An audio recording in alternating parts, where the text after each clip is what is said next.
استغفر اللہ استغفر اللہ۔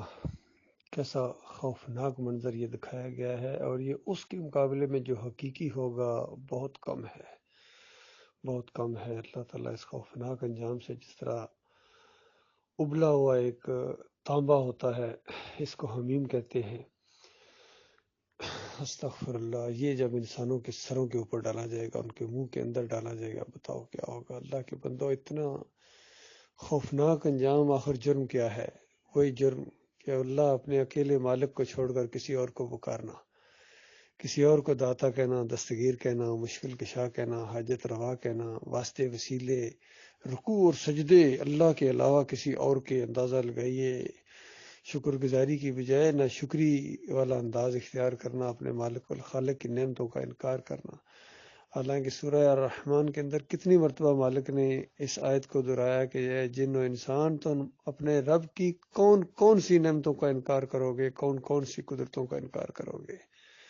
ہر طرف پھیلی، جدھر نگاہ اٹھاؤ اللہ کی رحمتیں نعمتیں بکھری پڑی ہیں، اور توحید کی یہ علامت ہیں، نشانیاں ہیں کہ اللہ اکیلا ہے۔ اس پوری کائنات کا نظام اللہ چلا رہا ہے، یعنی کوئی چلانے والا ہے، ورنہ یہ نظام چل نہیں سکتا ہے۔ اور جس انداز سے یہ چل رہا ہے، یہ بتا رہا ہے کہ وہ اللہ اکیلا ہے، کوئی اور نہیں ہے، ورنہ یہ نظام دھرم برم ہو جاتا ہے۔ اس کے اندر ضرور کوئی نہ کوئی تغیر آتی، تبدیلی آتی، کوئی نقص پیدا ہو جاتا، اس میں افراتفری پھیل جاتی، لیکن نظام کائنات صدیوں سے ہم دیکھ رہے ہیں کہ ایک ہی انداز سے یہ چل رہا ہے۔ صبح کے بعد رات کا آنا، رات کے بعد صبح کا آنا، چاند کا گھٹنا اور بڑھنا، بارشوں کا ایک خاص انداز سے ہونا، دھوپ کا نکلنا، ہواؤں کا چلنا، اور پھر فصلوں کا اگنا، پھلوں کی یہ مارکیٹیں بھری اور کولڈ سٹور بھرے ہوئے، نعمتوں کے ہر طرف بڑی بڑی ہائپر مارکیٹیں، کیا ایسے ہی کر رہا ہے اللہ تعالیٰ؟ تمہیں ویسے ہی کھلایا جا رہا ہے، اس کا کوئی انجام نہیں ہے، کوئی اس کی پوچھ گچھ نہیں ہونی ہے۔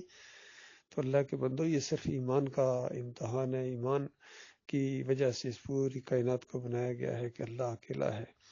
اور انسانوں میں انبیاء سب سے زیادہ اللہ سے ڈرنے والے ہوتے تھے، اللہ کی عبادت کرنے والے، اور اللہ کے لیے انہوں نے جنگیں لڑی ہیں، اپنے پیاروں کو اس راستے میں شہید کروایا ہے، اور اپنے پیاروں کو کئی دفعہ چھوڑا ہے اللہ کی وجہ سے، کسی کی پرواہ نہیں کی ہے۔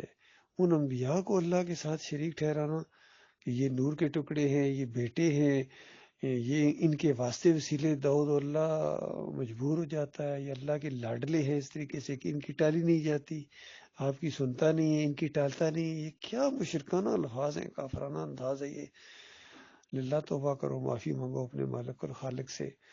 اور جو فرقوں میں بٹے ہوئے ہو، بریلوی ہو تو آج ہی بریلویت کو چھوڑو، دیوبندی ہو تو دیوبندیت کو دفع کرو، اسلام کی طرف آ جاؤ، اہل حدیث اور سلفی ہو تو بالکل ان فرقوں سے نکلو اور ایمان خالص کی طرف آؤ، توحید کی طرف آؤ۔ اور اگر یہ سجدہ تعظیمی کے شرک میں پڑ گئے ہو، شیطان نے تمہیں اس کے اندر ڈال دیا ہے، تو واپس لوٹو، اسلام کے اندر کوئی سجدہ تعظیمی نہیں ہے۔ سجدہ صرف اللہ کو ہے، سارے انبیاء اللہ کو سجدہ کیا کرتے تھے۔ وَخَرُّوا لَهُ سُجَّدًا، وہ سارا کا سارا خاندان اللہ کے سامنے سجدہ ریز ہو گیا۔ یہ ہے سورہ یوسف کی 100 نمبر آیت کی تشریح، جو موحد عالم دین ہر دور میں کرتے رہے ہیں۔ آج کی نئی بات نہیں ہے، اس سے پہلے بھی لوگوں نے کہا ہے کہ یہ مسجود اللہ تھا، یوسف علیہ السلام نہیں تھے۔ اور جن کا ایمان خراب ہوتا ہے، یعنی عقیدہ خراب ہوتا ہے، وہ اس طرح تفسیر کرتے ہیں، یعنی ان کے دماغوں میں شرک ہوتا ہے، وہ اس لہو کی ضمیر کو اللہ کی بجائے وہ یوسف علیہ السلام کی طرف پھیر دیتے ہیں۔ یہ بہت بڑی آزمائش ہوئی ہے، اور اس میں انسانیت، کتنی انسانیت اس میں پہ گئی ہے۔ ان کو ذرا ہوش نہیں آیا کہ دیکھو پورا وہ جو پوری سٹوری ہے، اور زبردست قسم کی سٹوری ہے، سورہ یوسف احسن القصص اس کو کہا گیا ہے۔ تو بتاؤ کہاں سے شروع ہوتی ہے؟ ایک یعقوب علیہ السلام، جلیل القدر پیغمبر، تو ان کے اوپر جتنی نعمتیں ہوئی تھی، بتاؤ ان کو جو نبی بنایا گیا تھا، ان کو علم سے نوازا گیا، پھر ان کو اولاد سے نوازا گیا، بیٹوں سے نوازا گیا، تو یہ ساری نعمتیں کس کی تھیں بتائیے؟ اس کے بعد ان کے بیٹے کو نبی بنایا، اور پھر بادشاہ بنایا۔ پھر وہ ایک مصر کی اپنی ایک داستان ہے، وہاں بارشیں کس نے روکی، کس نے دوبارہ بارشیں کی، اس بت پرستی کو توحید کے اندر، اس ماحول کے اندر کس نے تبدیل کیا ہے۔ تو اسی طرح یوسف علیہ السلام اللہ سے فریاد کر رہے ہیں، یعنی مالک اللہم فاطر السماوات والارض انت ولی فی الدنیا والآخرہ توفانی مسلم والحقنی بالصالحین۔ میرے مالک، ساری نعمتیں صرف تیری ہیں، اکیلے تو نے سب کچھ کیا ہے، دنیا کے ہر معاملات میں تو نے مجھے سہارا دیا ہے میرے مالک، اور بس یہ ایک آخری گویا اس انداز سے گزارش ہے کہ مرتے دم تک مجھے اپنا مسلم اور فرما بردار رکھنا، اور مرنے کے بعد مجھے صالحین میں شامل فرما دینا، نیک لوگوں میں مجھے شامل فرما دینا، جو انعام پائیں گے انعام یافتہ لوگوں میں شامل فرما دینا۔ اللہ تعالیٰ غور و فکر کرنے کی توفیق عطا فرمائے۔ سب بھائی اس پر غور کرو، اللہ کے بندو یہ حساب کیسے برداشت کرو گے؟ اس لیے یہ جو باغیوں کے گروپ ہیں 3، ان کو بھی یہی کہا ہے واپس آؤ، بالکل آخرت کی اس انجام کو دیکھ لو، ورنہ تمہاری سری کے ساتھ یہ کچھ ہوگا، کچلا جائے گا، اس انداز سے حمیم ڈالا جائے گا اللہ کے دین کے ساتھ۔ کیونکہ ایسے ماحول کے اندر جب کفر و شرک پھیلا ہوا ہو اور انسانیت کی کوئی رہنمائی کرنے والا نہ ہو، تم آپس میں لڑتے رہو گے، چھوٹی چھوٹی باتوں کو لے کے پہاڑ بنا دیے، رائی کے پہاڑ بنا دیے تم لوگوں نے، اور ڈٹ گئے اس کے اوپر، اپنی انا کا بت توڑو۔ اور جس انداز سے ساتھ یہ زبردست قسم کی خالص دعوت اٹھی تھی توحید کی اس دور کے اندر، یہ 20ویں صدی کا بہت بڑا یہ ایک معاملہ ہوا ہے، بہت بڑی خبر ہے، اور اللہ تعالیٰ نے بہت بڑی عزت دی ہے ان اجمیوں کو۔ پاکستان سے یہ دعوت اٹھی ہے لا الہ الا اللہ محمد رسول اللہ کی، سارے فرقوں کا رد ہو گیا، بریلویت ختم، دیوبندیت ختم، اہل حدیثیت ختم، سلفیت ختم، صوفیزم ختم، جمہوریت ختم، ایک الہ کی بات ہے، یہ ہے صحیح معنوں میں دین۔ اور جن لوگوں نے کفر و شرک پھیلایا ہے ان کی بالکل نشاندہی کی گئی۔ عالم دین آرمی افسر ڈاکٹر مسعود الدین عثمانی رحمۃ اللہ علیہ نے بالکل کسی کی پرواہ نہیں کی، کسی پر چوٹ لگے کوئی ناراض ہو، چھوٹے بڑے کا لحاظ کیے بغیر قرآن و حدیث کی دعوت کو بالکل سامنے لایا گیا ہے، اور پوری طرح ایک امید کی ایک کرن جو ہے وہ بالکل جاگ اٹھی ہے کہ واقعی یہ جب کبھی تبدیلی آئے گی، خیر آئے گی مسلمانوں کے اندر، تو اس ایمان کی وجہ سے، توحید کی وجہ سے آئے گی، رد شرک کی وجہ سے آئے گی، کفر پہ طاغوت کی وجہ سے آئے گی۔ اور یہ کام نہیں کرو گے تو وہی کچھ ہوگا جو ہمارے پاکستان میں ہو رہا ہے، انڈیا میں ہو رہا ہے، کشمیر میں ہو رہا ہے، فلسطین میں ہو رہا ہے، ہر جگہ مار پڑ رہی ہے، اور یہ دوسرے لوگ بھی آپس میں لڑ رہے ہیں، یہ کوئی ضروری نہیں کہ کوئی دین کی وجہ سے لڑ رہے ہو۔ روس اور یوکرین کی جنگ، اور روس اور امریکہ کی معاہدہ رہی، اور یہ ساری آگے پیچھے، یہ سب اللہ کے عذاب ہیں۔ انسانوں تم نے اپنے مالک اور خالق کے ساتھ غداری کی ہے، وہ تمہیں ایک دوسرے کے ذریعے پٹوا رہا ہے۔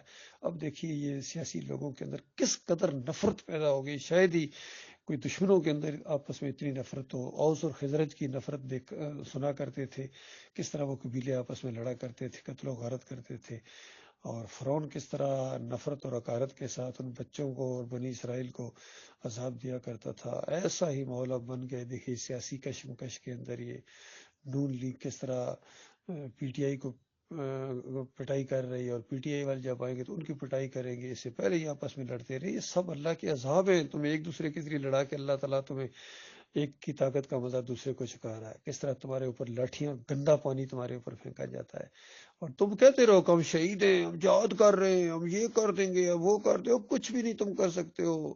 تم صرف یہ زندہ باد کے نعرے لگا سکتے ہو، اپنے لیڈروں کے لیے سے پہلے لگاتے رہے ہیں۔ پوری دنیا میں آزادی کی تحریکیں اٹھتی ہیں، قبرستان بھر جاتے ہیں لاشوں سے، یعنی میتیں اتنی زیادہ ہوتی ہیں، اتنی زیادہ، لیکن جنت نہیں جا سکو گے۔ جنت وہ جائے گی جو صرف اللہ کا نام لے کر اٹھیں گے، توحید کی دعوت اٹھائیں گے، اللہ کے لیے سارا معاملہ کریں گے۔ جس طرح آتا ہے اسلامی تاریخ کے اندر کہ بلال رضی اللہ عنہ جب گھسیٹا جاتا تھا تو کیا کہتے تھے، کس کے زندہ باد کے نعرے لگاتے تھے؟ وہ احد احد کہتے تھے، احد اکیلا ہے، اکیلا ہے، اکیلا، یہ مسئلہ تھا۔ اور آج جب ان کو مار پڑتی ہے تو کوئی نواز شریف کو پکارتا ہے، کوئی عمران خان کی آوازیں لگاتا ہے، کوئی پاکستان زندہ باد کے نعرے لگاتا ہے، سارے بڑے بڑے گبرو جوان جب ان کو گھسیٹا جاتا ہے ادھر ادھر، کبھی گرفتار ہوتے ہیں، چاہے عمران ریاض خان ہو، وہ بھی پاکستان زندہ باد کے نعرے لگاتا تھا، کیونکہ اللہ کا تو مسئلہ ہی نہیں ہے وہاں، وہاں تو مسئلہ جمہوریت کا اور ملکی اور قوم کا معاملہ ہے، اللہ کا معاملہ نہیں ہے۔ کیونکہ اسی طرح مزار پوجے جا رہے ہیں، کوئی داتا، کوئی دستگیر، کوئی مشکل کشا، یہ سارے بت پاکستان میں موجود ہیں، مندر، مسلمان مندر، ان کی پوجا ہو رہی ہے۔ ہندو اپنے بتوں کو کھڑا کر کے پوج رہا ہے، یہ اپنے بتوں کو لٹا کر پوج رہے ہیں، ان کے اوپر گنبد بنا رہے ہیں، کہیں ہرا گنبد پوجا جا رہا ہے، سبز گنبد پوجا جا رہا ہے، کہیں نیلا اور پیلا گنبد، یہ گنبد کے پجاری بنا دیے گئے، مشرک بنا دیے گئے۔ جب تک یہ توحید کی دعوت نہیں اٹھے گی، ایمان جوان مردوں کے اندر جب تک یہ غیرت نہیں جاگے گی، ایمان کی کوئی خیر نہیں آ سکتی۔ باقی اپنے لیڈر کے لیے زندہ باد کے نعرے لگانا اور ان کے لیے غیرت کا جاگنا، یہ تو انسانوں کے لیے کر رہے ہو، تمہیں انہوں نے نہیں پیدا کیا ہے، یہ اپنی دنیا کی خاطر تمہاری آخرت ہمیشہ کے لیے برباد کر دیں گے، دنیا بھی برباد کر رہے ہیں، تم اپنی آنکھوں سے یہ ذلت اور خواری دیکھ رہے ہو، لیکن تمہاری آنکھیں نہیں کھولنی ہے قوم کے لوگوں۔